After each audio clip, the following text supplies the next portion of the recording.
The Forgotten Guardians, Greek nature spirits and minor deities. Good evening and welcome back. Tonight we're exploring the quieter corners of Greek mythology. As always, let me know where in the world you're listening from. Get cozy, settle in, and let's begin. Before temples rose to Zeus, before altars smoked for Athena, the world was already full of gods. Not the bright Olympians who thundered from marble thrones, but older spirits, gentler guardians who dwelt in oak and stream, in mountain shadow and meadow flower. These were the forgotten ones, the nymphs and satyrs, the dryads and naiads, the spirits whose names were whispered by farmers and shepherds, by children who played near sacred groves and fishermen who cast nets at dawn. They were not lesser gods, merely quieter ones. Where Zeus ruled with lightning, they governed with seasons. Where Poseidon commanded with storms, they blessed with springs. They were the breath between words, the pause between heartbeats, the gods of small moments and sacred places. In the beginning, when Gaia first stirred from her deep slumber, her body became the earth itself, but her dreams, her sighs, her gentle movements, these became something else entirely. From every grove she dreamed came a dryad, a tree spirit bound to bark and branch. From every stream that bubbled forth came a naiad, silver-limbed and laughing. From every mountain that thrust skyward came an oread, wild and wind-touched. These were not her children in the way the Titans were, birthed in struggle and violence. They were extensions of her very essence, fragments of the Great Mother's soul given form and purpose. The first among them was Gaia herself, but not as the primordial Earth Mother of creation myths. This was Gaia the tender, Gaia the nurse, the aspect of the great goddess who delighted in small things. She walked among her daughters, teaching them their duties. To the dryads, she gave the secret of bark and sap, showing them how their essence could heal or harm depending on the need. To the naiads, she granted the mysteries of flow and stillness, of how water could carry prayers and wash away sins. To the oreads, she whispered the songs of stone and wind, the ancient melodies that could cool storms or calm them. But Gaia was not alone in this gentle creation. Beside her moved Urea, the primordial mountains, who were gods in their own right, vast and patient.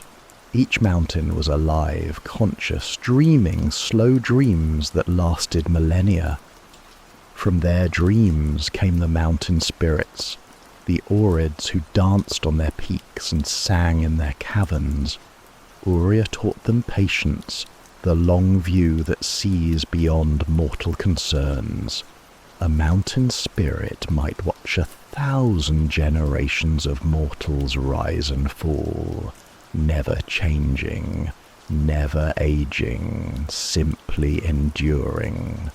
The dryads were perhaps the most beloved of all nature spirits. Each was born with a single tree, and with that tree she lived and died. An oak dryad might live for 1,000 years, growing wise and deep-rooted. Her bark would become silver with age, her leaves would whisper secrets of centuries past. She knew the names of every squirrel that had nested in her branches, every bird that had sung from her boughs. She remembered the young lovers who had carved their initials in her trunk, and she watched over their children and their children's children. A cherry dryad blazed bright and brief as her spring blossoms, living perhaps 30 years, but what years they were! She would dance with every breeze, scatter her petals like blessings on young couples, her laughter sweet as honey wine. When her time came, she would not mourn, but would sink into her tree with joy, becoming one with the wood, her spirit living on in every bloom that followed. The apple dryads were particularly cherished by mortals. Their orchards were sacred places where children came to play and lovers to meet. An apple dryad could bless a harvest with sweetness, or, if angered, make the fruit bitter as wormwood. They were known for their wisdom in matters of love and marriage, for they had watched so many courtships bloom beneath their branches. Young women would come to them with questions about their suitors, and the dryads would answer in the rustle of leaves, in the fall of an apple, in dreams that came to those who slept beneath their trees. But the most ancient and revered were the oak dryads, the hamadryads whose lives were so bound to their trees that they could never venture far from their trunks. These were the oracles of the forest, the keepers of deep wisdom. The oak dryads of Dodona were particularly sacred, for Zeus himself had blessed their grove. Their whispers in the wind became his voice, their rustling leaves his prophecies.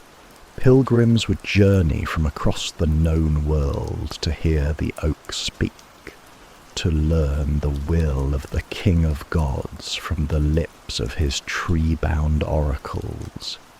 There was one oak dryad, Philyra, whose tree grew on the island of the same name.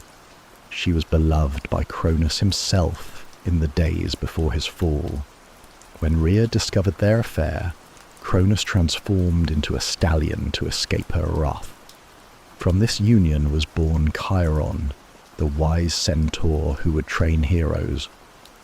But the shock of bearing such a child transformed Philyra into a linden tree, and there she remained, her leaves silver-backed and beautiful, rustling with ancient sorrows.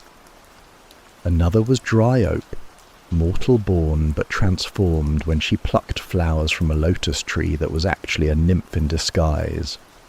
As punishment, she began to transform into a black poplar, her feet taking root, her skin becoming bark. Her husband and infant son could only watch in horror as she changed, and with her last human words, she begged them to bring their child to play beneath her branches, to pour wine at her roots, to remember that she had become the tree, not died. Then there was Daphne, perhaps the most famous of all dryads, though her fame came from tragedy.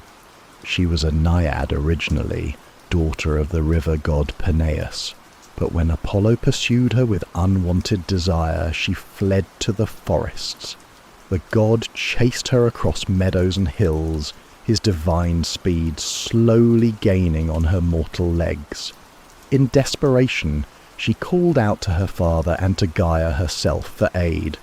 Just as Apollo's hands reached for her, her prayer was answered. Her feet grew roots, her arms became branches, her hair transformed into laurel leaves.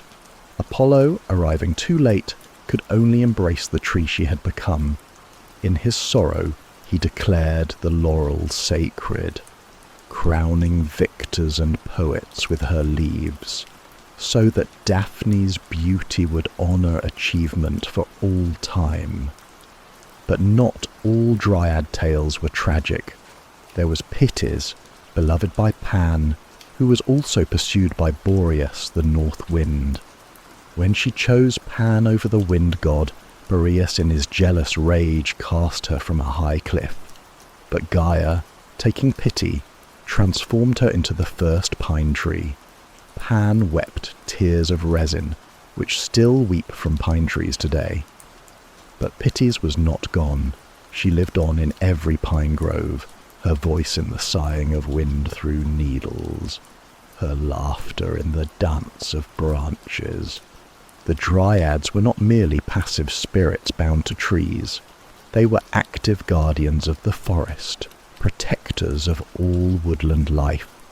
They could command the beasts, speak to the birds, and knew the properties of every plant and herb. A dryad might guide a lost child to safety, or lead hunters away from a doe with fawn. They knew which mushrooms could heal and which could kill, which berries were safe and which would bring madness. They were shy creatures glimpsed only in the corner of one's eye, a flash of green skin, a whisper of laughter among the leaves, but harm their tree and even the gentlest dryad could become terrible. Woodcutters learned to make offerings before felling any ancient oak, to pour wine at the roots and beg forgiveness of the spirit within.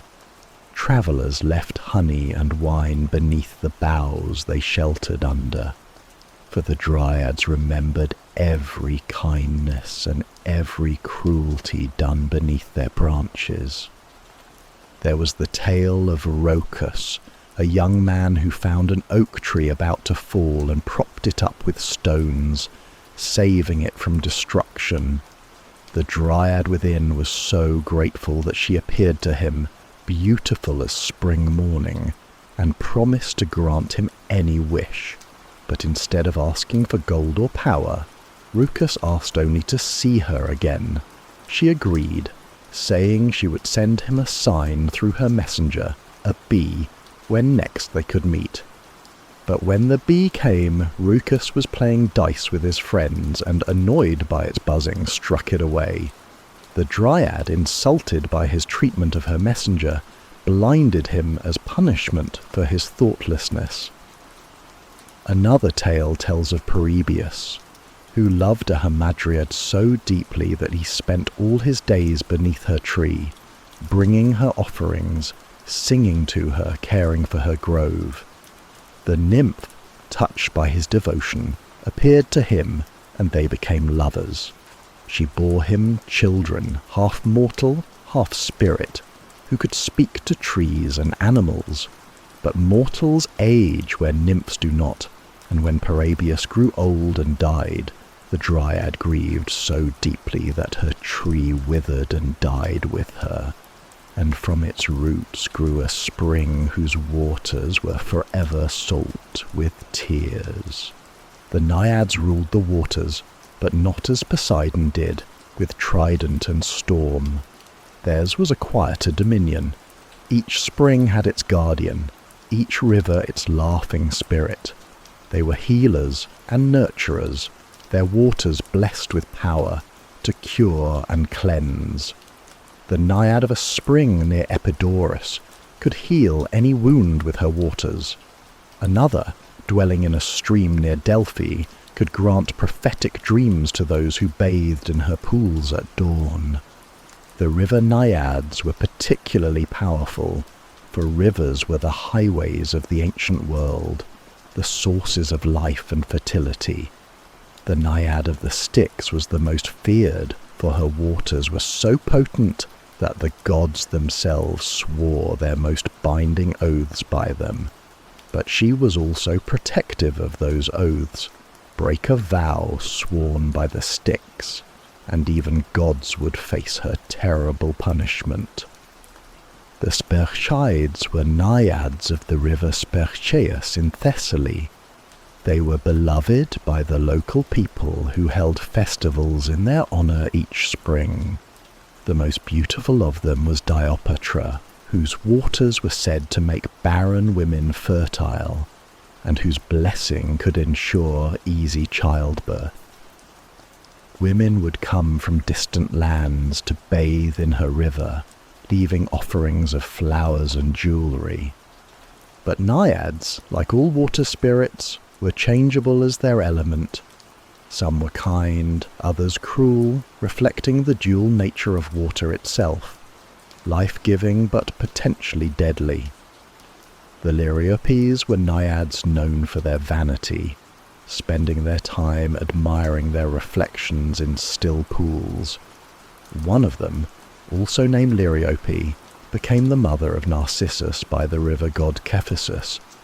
Perhaps it was this heritage that made her son so entranced by his own reflection. There were the Pegi, naiads of springs, who were generally benevolent, but could be fierce in defence of their waters. Woe to anyone who polluted a spring or diverted its flow without permission. The naiad would curse them with endless thirst, no matter how much they drank. The Potamides were river naiads, daughters of river gods, who rode the currents like dolphins and sang songs that could calm storms or raise floods. Then there was Arethusa, a naiad of such beauty that she caught the attention of the river god Alpheus. She was a huntress, a follower of Artemis, who had sworn to remain chaste. When Alpheus pursued her, she fled, calling upon her patron goddess for aid. Artemis hid her in a cloud and transformed her into a stream. But love is persistent, and Alpheus mingled his waters with hers, so that even as a stream, Arethusa could not escape him. Artemis, taking pity, caused the stream to flow underground to Sicily, where it emerged as the famous fountain of Syracuse. But Alpheus followed even there, his waters joining hers in eternal union beneath the earth. The nereids were sea nymphs, daughters of the sea god Nereus, and numbered 50 in total. They were among the most beautiful of all spirits, dwelling in golden palaces beneath the waves. They rode dolphins and seahorses, their hair flowing like seaweed, their voices like the music of waves on shingle. The most famous was Thetis, who would become the mother of Achilles. She could shapeshift like her father, taking any form she chose: flame, water, wind, or beast. But Peleus held her fast until she consented to marry him. Amphitrite was another nereid who caught the eye of a god, Poseidon himself. She fled his advances, hiding in the depths of the ocean, but the sea god sent dolphins to find her and persuade her to become his queen. She agreed, and their wedding was celebrated by all the creatures of the sea. Tritons blew their conch shells, dolphins danced in the waves, and even the terrible sea monsters sang in harmony. But perhaps the most tragic of sea nymphs were the sirens, originally companions to Persephone, who were given wings to search for her when Hades stole her away. When they failed in their quest, they were transformed into bird women, beautiful above the waist with wings and claws below. They were not evil by nature, but their grief at losing their beloved mistress transformed them into something deadly. The sirens made their home on a rocky island between Italy and Sicily. There they perched on cliffs, combing their feathers and singing of all the knowledge in the world, of home and glory and the secrets of the deep. Their songs were irresistible, not because they were supernaturally compelling, but because they sang to each man exactly what he most wanted to hear. To the warrior, they sang of glorious battles. To the lover, they sang of perfect beauty. To the scholar, they promised all the wisdom of the ages. Men who heard their songs threw themselves into the waves, drowning as they tried to reach voices that promised everything and delivered only death. The shores around their island were white with the bones of sailors who had succumbed to their call. The sirens did not kill from malice, but from their nature. They were grief made manifest, and grief consumes all it touches. Only 2 mortals ever survived their call. Orpheus, whose own music was sweeter still, played his lyre so beautifully that the siren's song was drowned out entirely. His music spoke not of desire or ambition, but of pure love, and against such truth their illusions could not stand. And Odysseus, clever as always, stopped his sailors' ears with wax and had himself bound to the mast, so that he could hear their song and live to tell of it. The sirens sang to him of Troy, of all the battles he had fought and all the knowledge he might gain. He strained against his bonds, begging his men to release him, but they held firm until the island was far behind. After Odysseus passed them by, it was said the sirens threw themselves into the sea in shame, their voices silenced forever. But other tales say they simply grew quieter, their island becoming a place of pilgrimage for those who sought to understand the nature of desire and loss. Their bones, it was said, became white cliffs that still sing when the wind is right, a mournful music that speaks to the heart of any who hear it. In the high places lived the oreads, mountain nymphs wild and free as the winds that shape them. They were daughters of the mountains themselves, born from stone and snow, tempest and avalanche. Each mountain range had its own tribe of oreads, and they varied as much as the peaks they called home. The oreads of the gentle hills were soft and pastoral, tending flocks of cloud sheep and gathering star flowers. But the oreads of the high peaks were fierce and untamed, their laughter like thunder, their tears like mountain torrents. They danced on precipices where mortal feet could never go, leaped from peak to peak on paths of starlight, and mated with the clouds themselves. Their children were the winds, the gentle breezes that cooled summer days and the howling gales that stripped leaves from trees. They were the spirits of the vertical world, of places where earth touched sky, where mortals could glimpse the realm of gods. Echo was the most famous of them, cursed by Hera to repeat only the words of others after she helped Zeus hide his affairs with clever chatter. Echo had been the wittiest of all nymphs, her conversation brilliant and engaging. But Hera's curse stripped away her ability to speak her own thoughts, leaving her only able to repeat the final words spoken by others. She fell in love with Narcissus, the beautiful youth who could love only his own reflection. Echo followed him through the mountains, unable to speak her love directly, only able to repeat his words back to him. When he called out, "Who's there?" she could only answer, "Who's there?" When he said, "Come," she could only echo, "Come," and rush to embrace him. But Narcissus, repulsed by what he saw as mockery, rejected her cruelly. Echo fled to the highest peaks, her heart broken. She wasted away until only her voice remained, calling across canyons and valleys, forever repeating the last words she heard. But she found a different kind of immortality in her curse. She became the voice of all lonely hearts, all unrequited love. Shepherds would call to her from the mountains, and she would answer, a constant companion to the solitary and the sorrowful. The oreads were also the guardians of travellers in high places. They knew every pass and trail, every shelter from storms, every spring of pure water. Wise travellers made offerings to them before attempting difficult climbs. A cup of wine poured on stone, a crown of flowers left on a peak. In return, the oreads would send clear weather, guide footsteps away from loose rock, and whisper warnings of avalanches. There was Selene, an oread of Mount Selene in Arcadia, who became the mother of Hermes by Zeus. She raised the clever god in her mountain caves, teaching him the paths between peaks, the secret ways that only mountain spirits knew.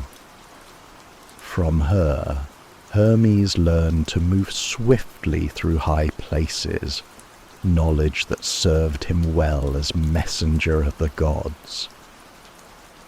The Pleiades were originally 7 mountain nymphs, daughters of Atlas, who were pursued by the hunter Orion.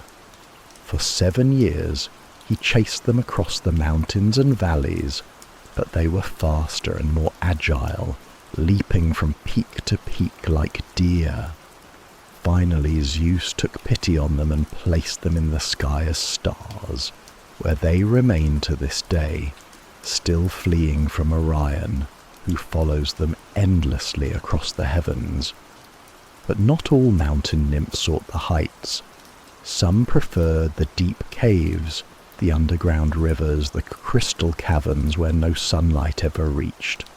These were the Antrim nymphs, spirits of caves and grottos. They tended underground gardens of luminescent fungi, raised blind fish in lightless pools, and kept the secrets of the earth's deep places. The forests held other mysteries still. There dwelt the satyrs, half man and half goat, with their flutes and wine, their laughter and their lust. They followed Dionysus in his wild processions, but they were older than that young god, spirits of the ancient wild places where civilization had never set foot.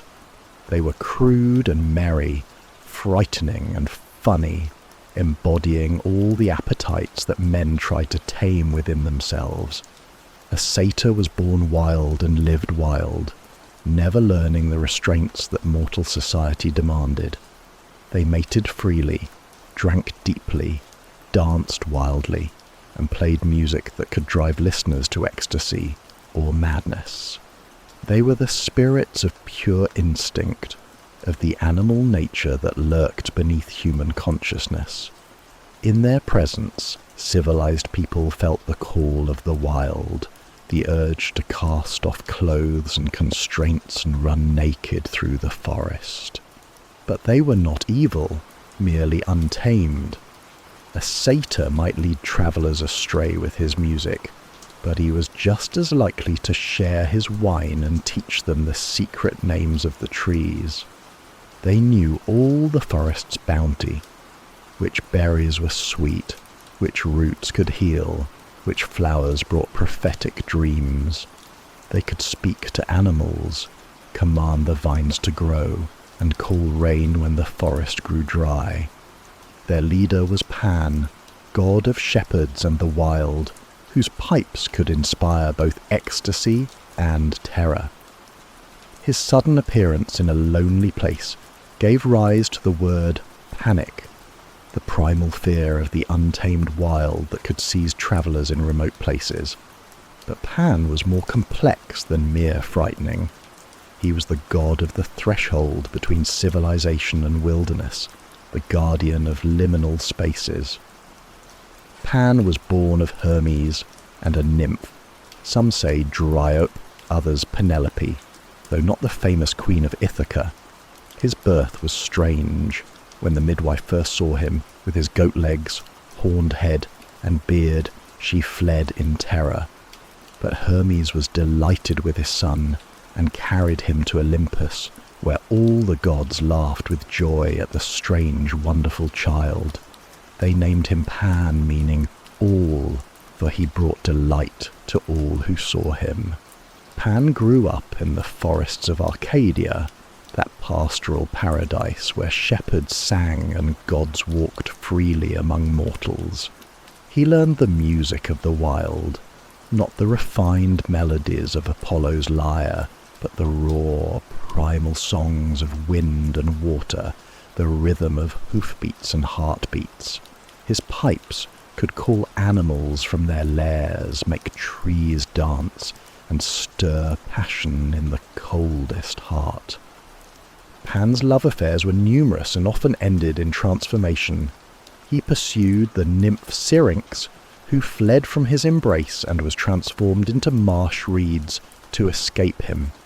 Pan, finding only reeds where the nymph had been, cut them down and fashioned them into his famous pipes, so that her voice might sing forever through his breath. The music that emerged was both beautiful and sorrowful, carrying the echo of the nymph's final cry. Another time, Pan fell in love with the moon goddess Selene. To woo her, he disguised himself as a white ram with a golden fleece. Selene, charmed by the beautiful creature, descended from her chariot to caress him. Only then did Pan reveal his true form, and their union produced a daughter, Pandia, whose name means all light, a goddess of the full moon. But Pan's greatest contest was with Apollo himself. The god of music, proud of his skill with the lyre, challenged Pan to a musical competition. King Midas was chosen as judge, along with the mountain god Tmolus. When Apollo played, his music was perfect, refined, technically flawless. But when Pan played his pipes, the music was wild and raw, stirring something primal in the listeners' souls. Tmolus awarded the victory to Apollo, recognizing the superior artistry of the god's performance. But Midas, perhaps influenced by the earthy power of Pan's music, declared the satyr god the winner. Apollo, furious at what he saw as poor judgment, cursed Midas with ass's ears, marking him forever as one who could not tell good music from bad. Pan was more than music and desire, though. He was the god of the noonday nap, the quiet hour when the heat grew overwhelming, and even the most energetic creatures sought shade. It was dangerous to disturb Pan during his midday rest. Those who made noise in the forest at that hour might be seized by panic, losing their way, stumbling in terror through woods they had known since childhood. But for those who respected his rest, Pan was a gentle guardian, sending cooling breezes and peaceful dreams. He was also the god of prophecy, though his oracles were different from Apollo's polished pronouncements at Delphi. Pan's prophecy came in dreams and omens, in the flight of birds and the rustling of leaves. Shepherds would consult him by observing their flocks. The behavior of goats and sheep could reveal the will of their patron god. A goat that suddenly reared up was Pan warning of danger. Sheep that huddled together predicted storms. The forest spirits were not limited to satyrs and nymphs. There were also the Seleni, older and wiser cousins to the satyrs, often depicted as having the ears and tails of horses rather than goats. The most famous was Silenus, foster father and companion to Dionysus. He was fat and jolly, always drunk on wine, but possessed of profound wisdom. Kings would try to capture him to learn his secrets, for Silenus knew the deepest truths about life and death, joy and sorrow. The centaurs were another forest people, half man and half horse, but unlike the playful satyrs, they were often violent and unpredictable.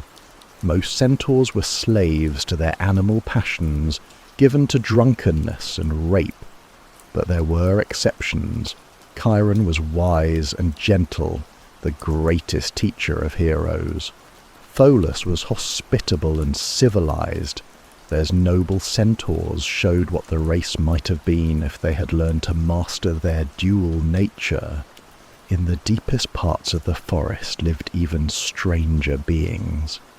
The Empusae were shape-shifting demons who could take the form of beautiful women but had one leg of bronze and one of donkey dung. They seduced young men and fed on their blood, but they could be driven away by hurling insults at them. They were vain creatures, and mockery was more effective than weapons against them. The Lamiae were similar monsters, women from the waist up but serpents below. They were once mortal women, transformed by jealous goddesses into child-eating demons. The most famous was Lamia herself, a queen of Libya who was loved by Zeus. When Hera discovered the affair, she killed all of Lamia's children except Scylla. Driven mad by grief, Lamia began stealing and devouring other women's children. Zeus, taking pity on her suffering, gave her the ability to remove her eyes so she might find some rest from the terrible visions of her lost children. But not all forest spirits were threatening. The Meliae were nymphs of the ash trees, born from the blood of Uranus when Cronus castrated his father. They were the first nurses of Zeus, feeding him honey in his hidden cave on Crete, protecting him from his father's wrath. From their wood came the spears of heroes, and they blessed those weapons with their power. The Hamadryads were tree nymphs so completely bound to their trees that they could never leave them, unlike regular dryads, who could wander some distance from their tree. Hamadryads would die if their tree was cut down or destroyed. This made them the most protective of all tree spirits, and their groves were often considered the most sacred, inviolable sanctuaries. In the meadows and the orchards lived gentler spirits still. The Anthausi were flower nymphs, each bound to her particular bloom. They lived only as long as their flowers bloomed, some for mere days, others for whole seasons. The rose nymphs were passionate and short-lived, burning bright with love and desire. The lily nymphs were pure and serene, their white petals reflecting their innocent nature. The violet nymphs were modest and shy, hiding beneath their leaves, while the sunflower nymphs were bold and bright, always turning their faces toward the light. These flower spirits were companions to Persephone, brightening her path as she walked between the worlds of the living and the dead. When she descended to Hades each autumn, the flower nymphs would wither and fade. When she returned each spring, they would bloom again, their joy at her return filling meadows with colour and fragrance. The Hesperides were nymphs of the evening, daughters of the evening star. They tended the garden of golden apples at the western edge of the world, where the sun set each night. Their garden was a paradise of perpetual twilight, where it was neither day nor night, but something in between. The apples they guarded granted immortality, and their theft by Heracles was one of his most difficult labours. There were 3 or 4 of them, depending on the telling: Aegle, Erythea, Hesperia, and sometimes Arethusa. They sang as they worked, their voices like the music of evening breezes, soft and melancholy. They were not cruel guardians, but gentle ones, more concerned with the beauty of their garden than with keeping intruders away. It was the dragon Ladon, coiled around the tree's base, who provided the real protection. The garden of the Hesperides was a place where heroes might find rest after their labours, where the weary could forget their troubles for a while. Time moved differently there. Minutes might stretch into hours, or hours compress into moments. It was a place outside the normal flow of time, where the eternal evening preserved all things in perfect peace. The seas, too, had their lesser spirits beyond the famous nereids and oceanids. There were the naiads marinae, sea nymphs who rode the waves on shells and dolphins. They could calm storms with their songs, or raise tempests with their anger. Sailors would pour wine into the sea to honour them and seek their protection on long voyages. The Halcyones were spirits of the kingfisher, birds sacred to Alcyone, daughter of the wind god. She had married Caix, son of the morning star, and their happiness was so great that they compared themselves to Zeus and Hera. The gods, offended by this presumption, killed Caix with a lightning bolt while he was travelling across the sea. When Alcyone found his body washed up on the shore, she threw herself into the waves to join him in death. The gods, moved by their love, transformed them both into kingfishers. Each year during the winter months, Alcyone would lay her eggs on the sea, and her father, the wind god, would calm the waters for 7 days so the eggs could hatch safely. These became known as the halcyon days, a time of peace and tranquility in the midst of winter's storms. The Telchines were ancient sea spirits, skilled metal workers who were among the first to work iron and bronze. They lived on the island of Rhodes, and were said to have raised Poseidon himself, but they were also feared for their ability to control weather and cast curses. When they began to use their powers for evil, Zeus drowned them in a great flood, though some say they escaped to live in underwater caves, still practicing their dark arts. Among the most feared of sea spirits were the Gorgons, 3 sisters of whom only Medusa was mortal. They lived on an island at the edge of the world, where no ship dared to land. Their hair was made of snakes, their hands were bronze, their wings were gold, and their gaze could turn any living thing to stone. The islands around their home were filled with stone statues of sailors who had looked upon them. But the Gorgons had not always been monsters. They were once beautiful women, priestesses in Athena's temple. Medusa was the most beautiful of the 3, and when Poseidon violated her in the goddess's sanctuary, Athena punished not the god, but the victim, transforming Medusa and her sisters into the terrible creatures of myth. It was a cruel justice, but one that reflected the harsh realities of divine power. When Perseus finally killed Medusa, her death gave birth to new wonders.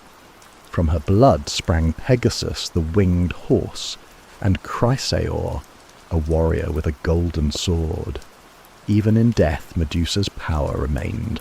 Her head could still turn enemies to stone, and Perseus used it as a weapon in many adventures. The rivers had their own spirits, the Potamoi, river gods who were both the waters themselves and the deities who ruled them. Each river had its own personality, reflecting the nature of its waters. Mountain streams were quick and playful, great rivers slow and majestic, while underground streams were mysterious and secretive. The Achelous was the greatest of river gods, so powerful that even Zeus respected him. He could take any form he chose, bull, serpent, or man with the head of a bull. He wrestled with Heracles for the hand of Deianira and lost, with Heracles breaking off one of his horns. The naiads filled the horn with flowers and fruit, creating the cornucopia, the horn of plenty. Alpheus was a river god who fell in love with the nymph Arethusa, pursuing her from Greece to Sicily. His waters followed her underground, emerging at Syracuse to mingle with hers. The river Alpheus was said to flow beneath the sea, carrying offerings thrown into it in Greece to emerge at Arethusa's fountain in Sicily. Scamander was the river god of Troy, who fought against Achilles when the hero filled his waters with corpses during the Trojan War. The god rose up in his wrath, his waters boiling, and chased Achilles across the plain. Only the intervention of Hephaestus, who dried up the river with his flames, saved the hero from drowning. Each river had its own sacred rites and festivals. People would cast offerings into the waters, flowers, wine, honey cakes, sometimes even valuable jewelry. In return, the river gods would bless their lands with fertility, provide safe crossings, and protect travellers along their banks. The springs were especially sacred, for they were the sources of life itself. Each spring had its naiad guardian, and many were believed to have healing powers. The spring of Castalia on Mount Parnassus was sacred to Apollo and the Muses, and its waters were said to grant poetic inspiration. The Hippocrene spring on Mount Helicon was created when Pegasus struck the ground with his hoof, and it too was sacred to the Muses. Some springs had darker associations. The Styx was the most feared river in the underworld, and oaths sworn by its waters were binding even on the gods. The Lethe was the river of forgetfulness, whose waters erased all memory of past lives. The Acheron was the river of woe, which souls had to cross to enter the realm of the dead. But not all water spirits dwelt in natural bodies of water. The Crinae were nymphs of fountains, often found in cities and towns. They blessed the water supplies that kept communities alive, ensuring that wells never ran dry and fountains flowed clear and sweet. In gratitude, people would decorate their fountains with flowers and statues, making them beautiful shrines to the spirits within. The household spirits were perhaps the most important of all, though they were rarely seen or celebrated in grand myths. These were the gods of daily life, the spirits who lived alongside mortals in their homes and communities. They blessed the bread that rose in the oven, protected children while they slept, and watched over the family's hearth fire that was never allowed to die. Chief among these was Hestia, goddess of the hearth, the firstborn of Cronus and Rhea, and the last to be freed from her father's belly. She was the most modest of all the Olympians, asking for no grand temples, no elaborate myths, no wars or lovers. She simply tended the eternal flame at the centre of Olympus and watched over every home and hearth on earth. Where Hestia lived, there was peace, warmth, and the quiet contentment of family life. In every Greek home, the hearth was sacred to Hestia. The fire that burned there was never allowed to go out completely, for it represented the continuity of the family line, the presence of the goddess in daily life.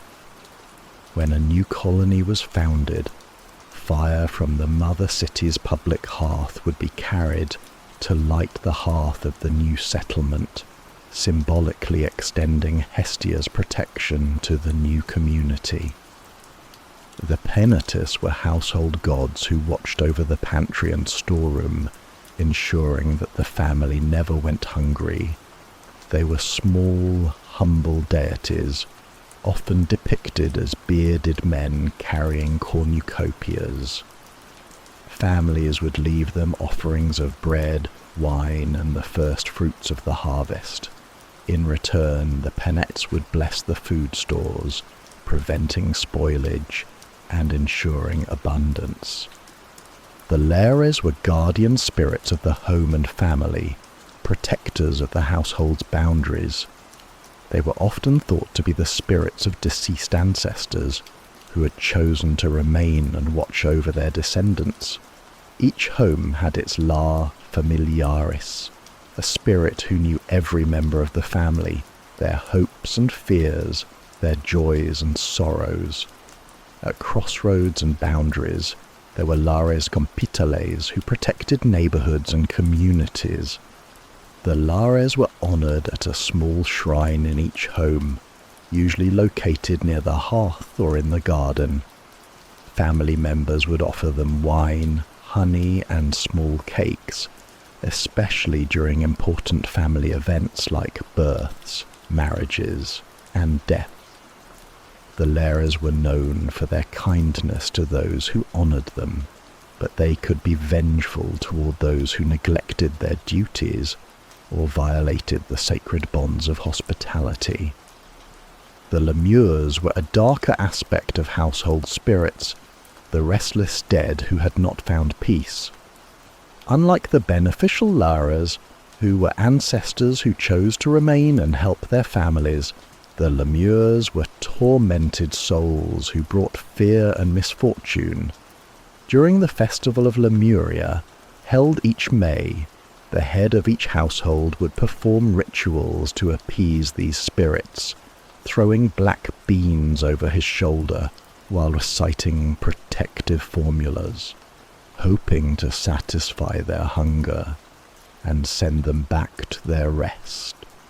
The Maenads were the collective spirits of the dead, neither good nor evil, but requiring proper respect and remembrance. They were honoured during the parentalia, when families would visit tombs and leave offerings of food and drink.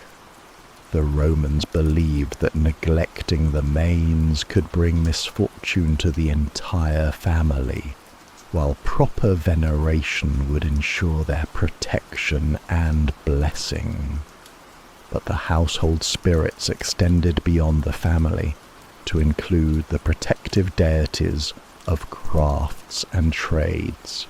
Each profession had its guardian spirits, who taught mortals their skills and watched over their work. The smiths honoured the Cabarian gods, ancient deities of metalworking and the forge fire. These were mysterious beings, worshipped in secret rites on the island of Samothrace, where initiates learned the sacred mysteries of working iron and bronze. The farmers had their own spirits, the agricultural deities who blessed the fields and ensured good harvests.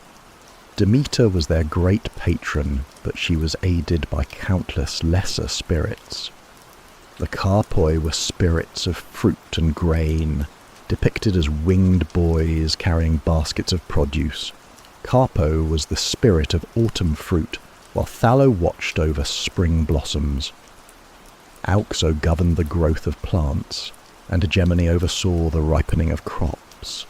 The shepherds looked to Pan and the rural spirits for protection.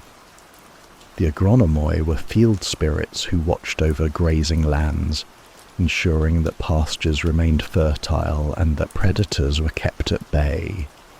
The Meliae, ash tree nymphs, were particularly sacred to shepherds, for their wood was used to make the long staffs that shepherds carried.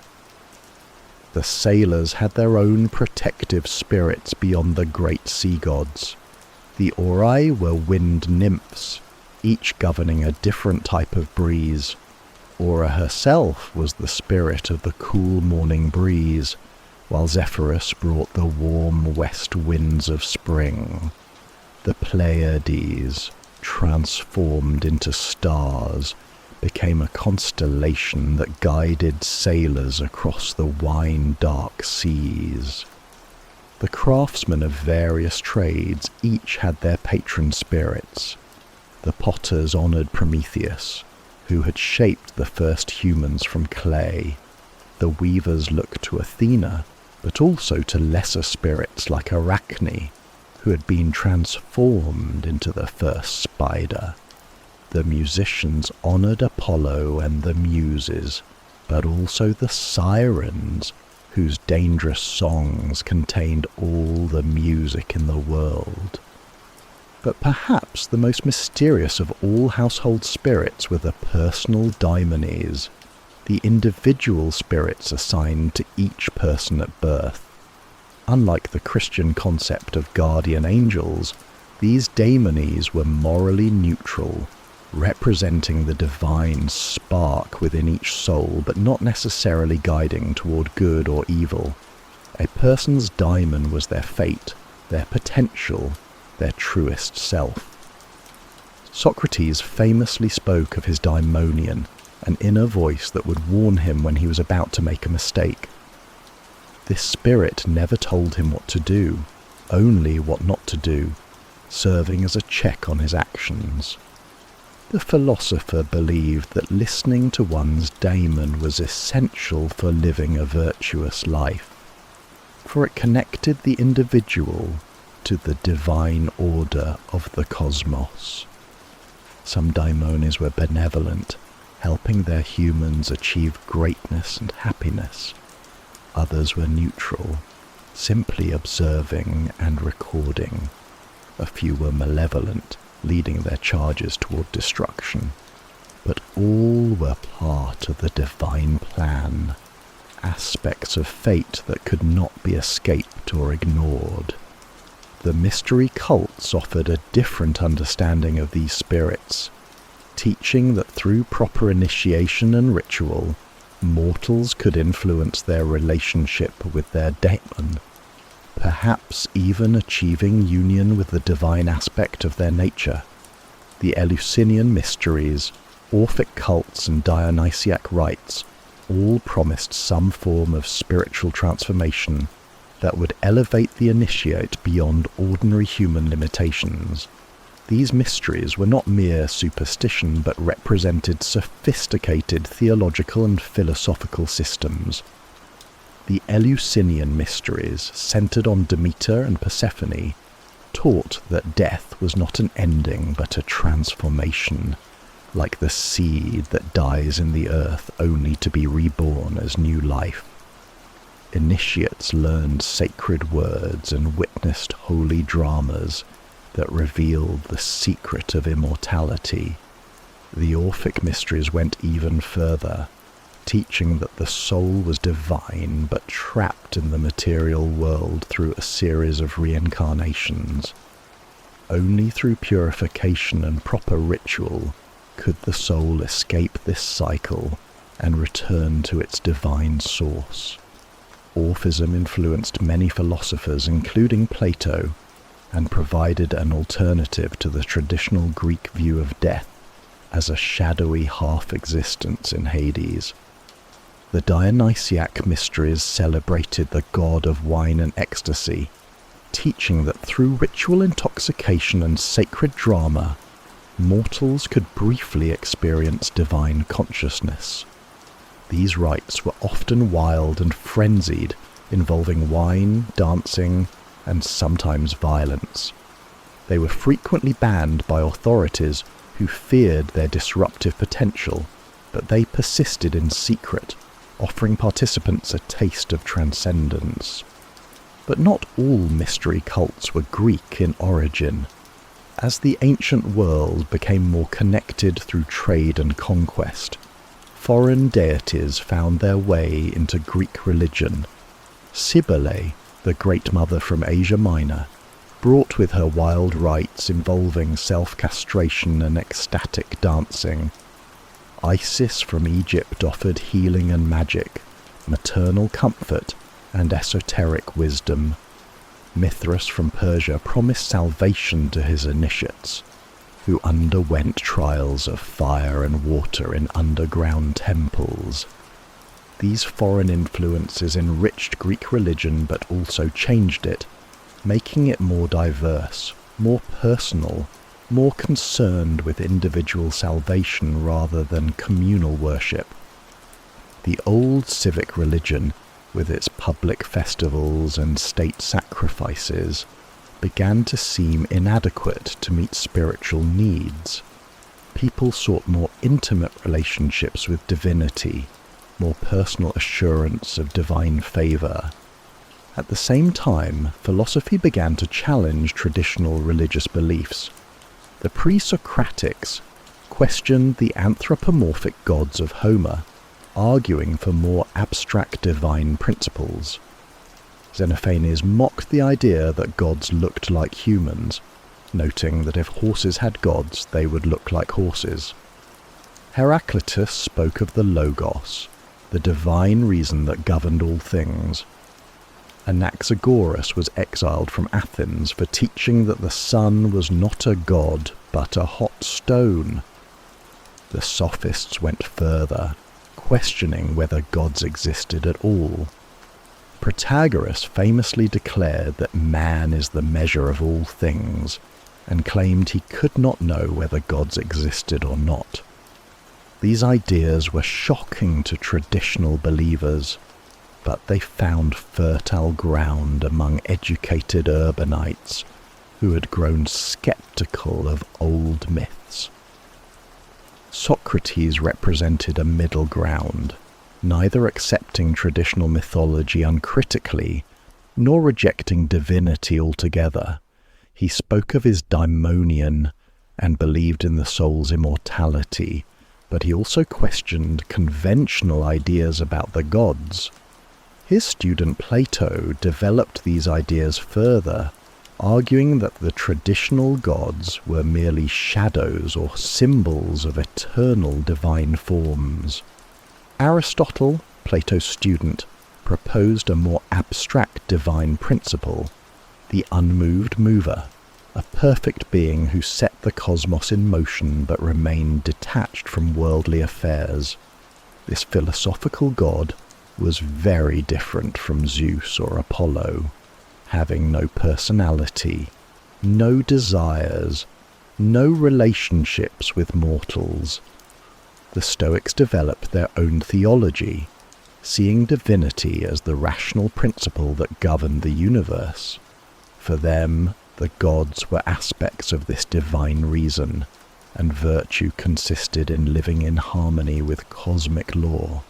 The Epicureans went in the opposite direction, arguing that gods existed but were perfectly happy and had no interest in human affairs, leaving mortals free to pursue pleasure without fear of divine punishment. These philosophical developments gradually undermined traditional Greek religion, at least among the educated classes. The old gods came to be seen as symbols or allegories, rather than literal beings. Apollo represented rationality, Dionysus represented passion, Athena represented wisdom, and so on. This allegorical interpretation allowed sophisticated Greeks to maintain their cultural traditions while accepting philosophical critiques of anthropomorphic divinity. But in the countryside, among farmers and shepherds, fishermen and craftsmen, the old beliefs persisted largely unchanged. The rural spirits continued to receive their offerings. The seasonal festivals continued to mark the agricultural year, and the household gods continued to watch over daily life. For these people, philosophy was less important than the practical need for divine protection and blessing. The mystery cults also persisted, offering spiritual experiences that pure philosophy could not provide. Even highly educated individuals might be initiated into Eleusinian or Dionysiac mysteries, seeking something beyond rational argument, direct experience of the divine, emotional catharsis, communal celebration, or simply the comfort of belonging to an ancient tradition. As Greek civilization spread through Alexander's conquests, Greek religion encountered new challenges and opportunities. In Egypt, Greek gods were identified with Egyptian deities. Hermes became Thoth, Dionysus became Osiris, Demeter became Isis. These syncretisms created new forms of worship that combined Greek and foreign elements. In the Hellenistic kingdoms that emerged after Alexander's death, rulers presented themselves as gods, or at least as divinely appointed kings. This political use of religion further complicated traditional beliefs, as people were expected to worship living humans as deities. Some accepted this readily, others found it blasphemous, and many simply went through the motions without deep conviction. The rise of Rome brought new changes. The Romans were generally tolerant of foreign religions, but they also had their own religious traditions which they gradually merged with Greek beliefs.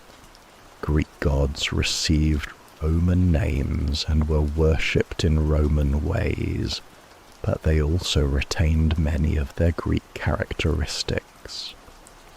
Rome's expansion also brought Greeks into contact with Germanic, Celtic, and other European traditions, as well as renewed contact with Near Eastern religions. The result was an increasingly complex religious landscape, in which traditional Greek beliefs were one thread in a larger tapestry of competing and complementary spiritual systems. Christianity's emergence from Judaism added another element to this mix. Early Christians were often hostile to Greek religion, seeing the traditional gods as demons or false idols. But as Christianity spread among Greek-speaking populations, it inevitably absorbed some Greek religious ideas and practices. The veneration of saints resembled the worship of minor deities. Christian festivals often coincided with pagan celebrations, and Christian theology borrowed concepts from Greek philosophy. The process was gradual and often unconscious. A spring sacred to a naiad might become associated with a Christian saint who performed miracles there. A harvest festival honouring Demeter might be transformed into a celebration of the Christian god's provision. A household shrine to the Lares might be replaced by icons of Christ and the Virgin Mary, serving the same basic function of protecting the family. This religious evolution was not uniform or peaceful. There were periods of persecution, both of Christians by pagans and of pagans by Christians. Some emperors, like Julian the Apostate, tried to revive traditional religion, while others, like Theodosius, actively suppressed it. Local conflicts erupted when Christian mobs destroyed pagan temples, or when pagan communities resisted Christian evangelization. But in many cases, the transition was relatively smooth. Rural communities might continue their traditional festivals while nominally accepting Christian teaching.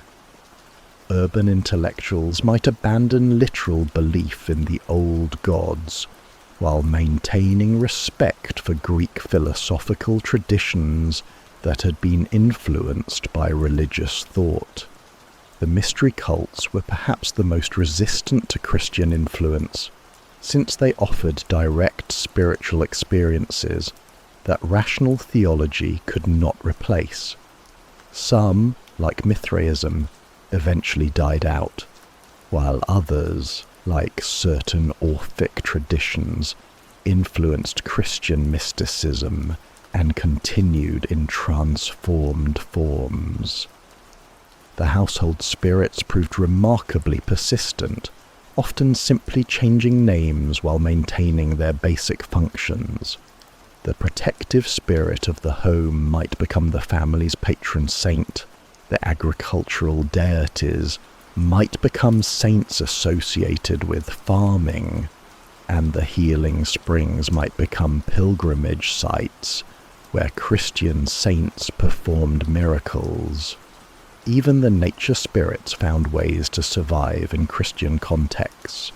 Fairy tales and folk beliefs preserved many characteristics of nymphs and dryads, even if they were no longer explicitly worshipped. The green man of medieval European folklore bears clear resemblances to Pan and other vegetation deities. The wild hunt led by various legendary figures echoes the wild processions of Dionysus and his followers. In more remote areas, particularly in mountainous regions and isolated islands, traditional beliefs persisted much longer. Travellers in medieval and even early modern Greece reported local customs that seemed to preserve ancient religious practices. Villagers still left offerings at certain springs, still observed taboos about cutting certain trees, still told stories about spirits dwelling in particular places. The Renaissance brought renewed interest in classical mythology, but now as literature and art rather than living religion.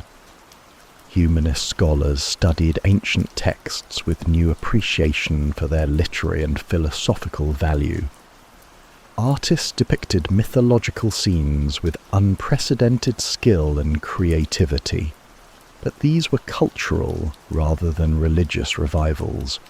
Few people actually believed in Zeus or Aphrodite anymore.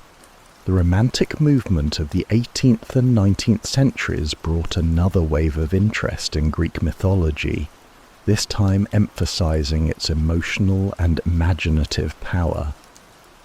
Poets like Keats and Shelley found in the ancient myths a richness and beauty that they felt was lacking in contemporary Christianity. But again, this was primarily aesthetic rather than religious appreciation.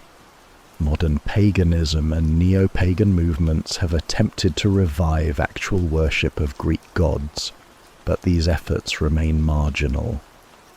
Most people today encounter Greek mythology through literature, films, video games, and other forms of popular culture rather than through religious practice. Yet something of the ancient spirit persists. Environmental movements often echo the respect for nature that characterized worship of nymphs and other nature spirits. Psychological theories about archetypes suggest that the ancient gods represent eternal patterns in human consciousness. Even purely secular celebrations of seasonal changes, spring festivals, harvest celebrations, midwinter holidays, retain elements of the agricultural religion that once honoured Demeter, Persephone, and their attendant spirits. The household spirits too find modern echoes. While few people consciously honour the Lares or Penates, many maintain household traditions and protective rituals that serve similar psychological functions. The family photos on the mantelpiece, the special meals prepared for holidays, the bedtime stories that pass wisdom from generation to generation, these practices create the same sense of continuity and protection that ancient household religion provided. The urban environment has created new forms of local spirits. The genius loci, the spirit of place, now inhabits city neighbourhoods, parks and landmarks, rather than just natural features. People speak of the soul of a city, the character of a neighbourhood, the spirit of an institution, in ways that echo ancient beliefs about local deities and protective spirits. Modern technology has even created new forms of what might be called spiritual practice. Online communities gather around shared interests and values, creating virtual sacred spaces. Social media allows people to maintain connections across vast distances, forming networks that transcend physical boundaries, just as ancient religious networks connected far-flung communities through shared myths and rituals. The psychological needs that Greek religion addressed, the desire for meaning, community, transcendence, protection, and connection with something greater than oneself, remain as strong as ever. While the specific forms of religious expression have changed dramatically, the underlying human needs that gave birth to beliefs in nymphs, spirits, and household gods continue to find new outlets and expressions. Perhaps this is the real legacy of the forgotten guardians, not their specific names and stories, which few remember accurately, but the recognition they represent that the world is full of powers and presences, that human life exists in relationship with forces beyond our control, and that maintaining proper relationship with these forces requires attention, respect, and sometimes sacrifice. The dryad may no longer dwell explicitly in the oak, but those who love trees and fight to protect forests carry on her work. The naiad may no longer be named in prayers, but those who work to keep waters clean and pure serve her cause. The household spirits may not receive wine and honey cakes, but those who create loving homes and maintain family traditions honor their memory. In this sense, the forgotten guardians are not really forgotten at all. They have simply evolved, adapted, changed form to meet the needs of new times and new people. The specific myths may be studied primarily by scholars. The ancient rituals may be performed mainly by historical recreationists, but the essential insight that gave birth to Greek nature religion, that the world is alive, sacred, and deserving of reverence, lives on. And perhaps that is enough. The ancient Greeks never claimed exclusive truth for their religious beliefs. They were remarkably tolerant of foreign gods, and willing to adapt their own practices in response to new circumstances. They might well approve of the way their spiritual insights have been absorbed into new forms of expression, continuing to influence human thought and behavior long after their temples fell silent. For in the end, the forgotten guardians were never really about the specific trees or springs or households they protected. They were about the human need to recognize the sacred in the everyday, to maintain grateful relationship with the forces that sustain life, and to remember that we are not alone in the world, but surrounded by powers both seen and unseen, known and mysterious, that deserve our attention and respect. The nymph's laughter may no longer echo clearly in running water, but it lingers in the delight children feel when they play in streams. The satyr's pipes may not call from the forest depths, but their wild music continues in the human need for celebration, creativity, and connection with our animal nature. The household spirits may not visibly tend the hearth, but their presence persists in every home where love dwells, where traditions are maintained, where families gather in safety and peace. They are the forgotten guardians, yes, but they are also the remembered ones, the eternal ones, the spirits who live on whenever humans pause to honor the sacred in the mundane, the divine in the ordinary, the eternal in the temporary. In every garden tended with love, every river protected from pollution, every home blessed with kindness, every community that celebrates its connections to place and past and future, the ancient spirits find new life. Their temples may be ruins, their names may be half remembered, their stories may be relegated to mythology textbooks, but their essential truth endures. The world is full of wonder, life is sacred, and we are not alone.